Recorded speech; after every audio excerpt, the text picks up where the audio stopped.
नमस्कार भारत। स्वागत है आपका पॉलिटिकल वायर में। आज हम बात करेंगे देश में गूंजती आवाज बॉयकॉट चाइना के बारे में और कैसे ये हमारे कदम होगी आत्मनिर्भर भारत की ओर। जानेंगे इस नारे की वजह को, इस मुकाम पर पहुंचने की चुनौतियों को, आत्मनिर्भर भारत की नई तस्वीर को और इसके अलग अलग इफेक्ट्स को। So India, let's listen. Go and ask people there. Go and ask everyone who's close to you what they think of you. I put this picture, this person's face, full frame on television tonight. Put his picture full frame on television tonight. Let the people of the country see his face tonight. Social media का रहते पाकिस्तान में है, लेकिन Oxford और Harvard की बात करेंगे। अरे जमीन पर आ जाइए ना, जमीन पर आ जाइए। 500 रुपए के दान मांग रहे हैं आपके प्रधानमंत्री।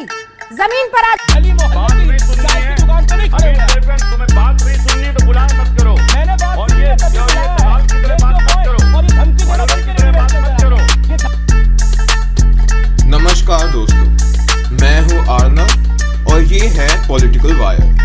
मैं लेकर आ रहा हूं एक ब्रांड न्यू पॉडकास्ट जो जुड़ा है भारत से, रखेगा भारत की बात और भारत की राजनीति पर उसका असर।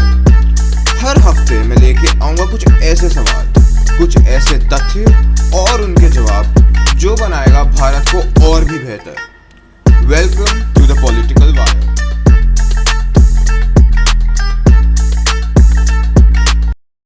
7 अक्टूबर 1950 में PLA चाइना घुसपैठ कर देती है हमारे पड़ोसी मुल्क तिब्बत में और 1951 तक तिब्बत गवर्नमेंट एक्सेप्ट कर लेती है 7 पॉइंट अग्रीमेंट को, जिसके हिसाब से अब चाइनीज सॉवरेनिटी होगी चाइना की तिब्बत के ऊपर।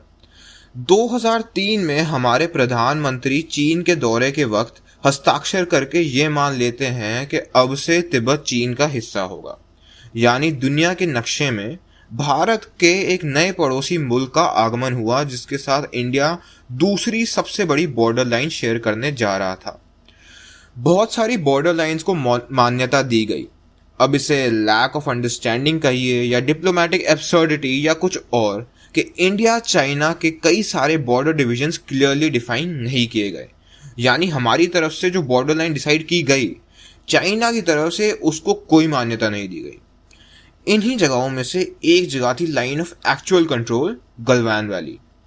हमेशा की तरह सलामी स्लाइसिंग स्ट्रेटजी, यानी जमीन का थोड़ा हिस्सा क्लेम करने की आइडियोलॉजी को फॉलो करने वाले चीन ने अपनी आर्मी के कुछ 5000 जवान तैनात कर दिए भारतीय बॉर्डर लाइन की ओर। जवाबी तौर पर भारत ने भी अपनी आर्मी रेजिमेंट को PLA के सामने तैनात कर दिया। अब 15 जून 2020 इंडियन आर्मी के रेगुलर पेट्रोलिंग के दौरान चाइनीज सोल्जर ने वायर रैप बैट्स जैसी चीज से हमला कर दिया भारतीय सैनिकों पर। इंडियन आर्मी के जवानों ने सीज फायर का उल्लंघन ना करते हुए बहुत बहादुरी के साथ जवाब दिया इस आक्रमण का।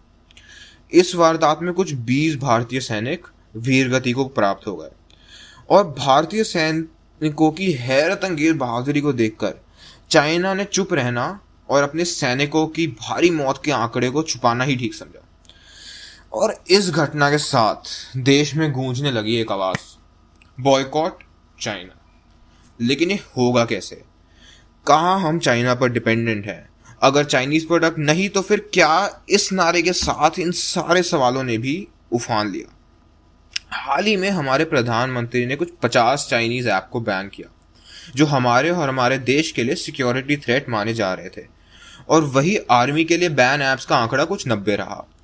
चाइना के फॉर्मर पॉलिटिशियन डेंग जाओपिंग ने 15 साल तक अपने देश के साइंस एंड टेक्नोलॉजी पर इतना इन्वेस्ट और ध्यान दिया, जिसका नतीजा ये है कि आज के वक्त चीन का कुल 90% एक्सपोर्ट इलेक्ट्रॉनिक प्रोडक्ट्स का है और भारत का हाल कुछ ये है कि इंडिया की स्मार्टफोन मार्केट पर 75% हिस्सा चाइनीज फोन्स का है। चाइना नंबर 1 है वर्ल्ड में मैन्युफैक्चरिंग में, और वर्ल्ड का 20% आउटपुट चाइना से आता है। अब इंडियन पर्सपेक्टिव से देखें तो we are in a $50 billion trade deficit to China. इसका मतलब ये है कि हमारे imports from China are worth $50 billion more than our exports. Simple मतलब, हम at this point of time China पे बहुत ज़्यादा डिपेंडेंट है और वो हम पे बहुत कम।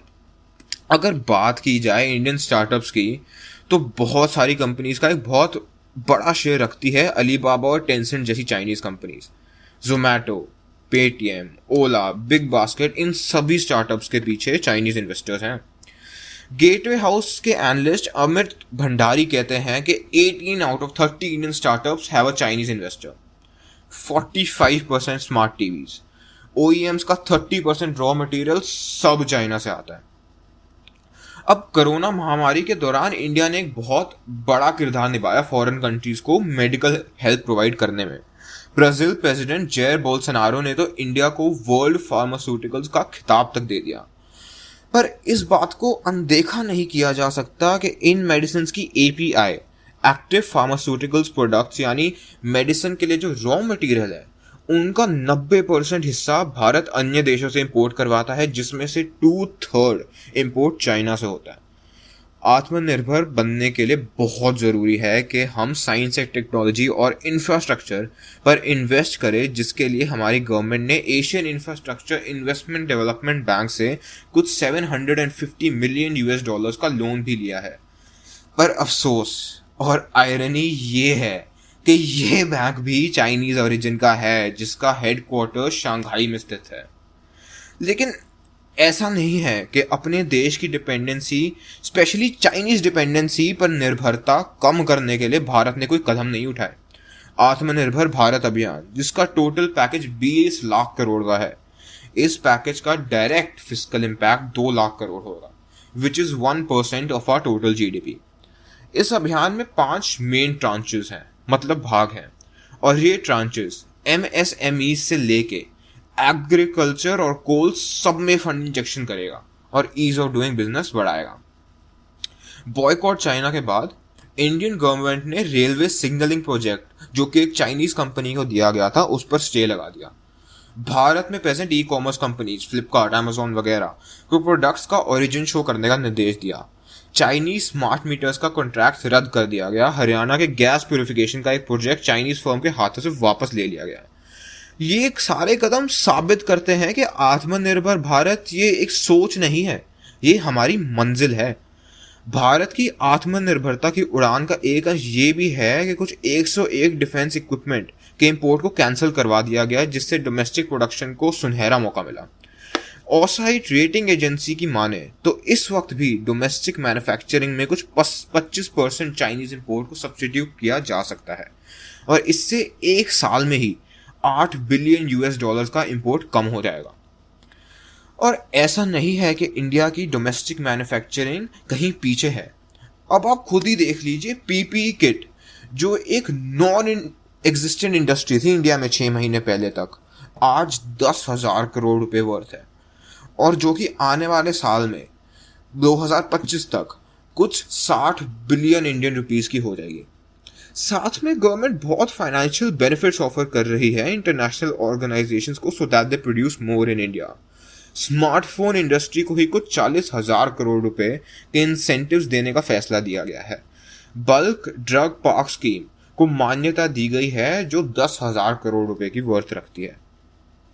चाइनीज हैंडीक्राफ्ट का इंपोर्ट इंडियन मार्केट में कुल $431 मिलियन का है, और इस सेक्टर में भी गिरावट लाने की बहुत ज़रूरत है, और जो कि हम लाएंगे भी टाइम के साथ। और आखिर में मैं बस इतना कहना चाहता हूँ कि एक दिन में नहीं होगा, पर एक दिन ज़रूर होगा। This episode was written by Arnav and Prashant, edited by Hardik, और मैं आपका नरेटर हूँ अर्नव, आपसे विदा लेते हुए। जय हिंद, जय भारत।